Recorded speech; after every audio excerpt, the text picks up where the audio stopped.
പണ്ട് കാലങ്ങളിൽ ഭക്ഷണം കഴിക്കുക എന്ന് പറയുന്നത് ഒരു ഉത്സവം പോലെയായിരുന്നു.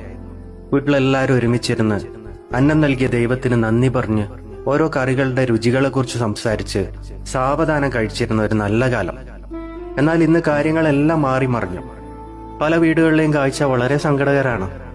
കുട്ടികളുടെ കയ്യിൽ മൊബൈലും കൊടുത്തിട്ട് അതിലൊരു കാർട്ടൂണും കാണിച്ച് ഒരു യന്ത്രം പോലെ നമ്മൾ വായിലേക്ക് ഭക്ഷണം കുത്തി നിറക്കുന്നു. അവർ കഴിക്കുന്ന ആ ഭക്ഷണത്തിന്റെ നിറോ, മീനിന്റെ രുചിയോ, ചോറിന്റെ മയമോ ഒന്നും ആ കുട്ടികൾക്ക് അറിയില്ല. മൊബൈൽ ഓഫായ കുട്ടികൾ ഭക്ഷണം നിർത്തും. കാരണം ഈ ഭക്ഷണം എന്ന് പറയുന്ന അവർക്കൊരു രുചിയല്ല, ഈ മൊബൈലിലേക്കുള്ള ഒരു പാസ്വേഡ് മാത്രം. മുതിർന്ന ആൾക്കാരുടെ കാര്യം ഇതിലും കഷ്ടം. ടേബിളിൽ ഭക്ഷണം വിളമ്പിയിരിക്കും, പക്ഷെ നമ്മുടെ കണ്ണും മനസ്സും ഒക്കെ മറ്റെവിടെയോ ആയിരിക്കും. പ്രധാനപ്പെട്ട മെയിലുകൾക്ക് മറുപടി അയച്ച് വാട്സപ്പിലും ഫേസ്ബുക്കിലും വരുന്ന ഓരോരോ മെസ്സേജുകൾ ചെക്ക് ചെയ്ത് നമ്മൾ കഴിക്കുന്നത് എന്തിനെന്നോ എങ്ങനെയെന്നോ ഓർക്കുന്ന പോലുമില്ല.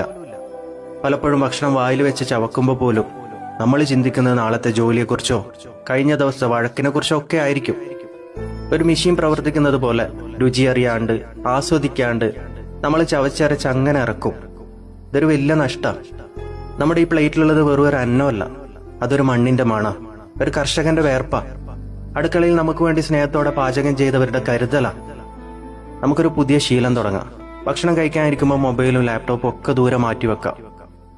ഓരോ ഉരുള എടുക്കുമ്പോൾ അതിന്റെ രുചിയും മണവും ഒക്കെ അറിയാം. പതുക്കെ ചവക്കുക. എന്റെ വയറ് നിറഞ്ഞോ, ഈ ഭക്ഷണം എനിക്ക് സന്തോഷം തരുന്നുണ്ടോ എന്നൊക്കെ നമ്മൾ സ്വയം ചോദിക്കുക.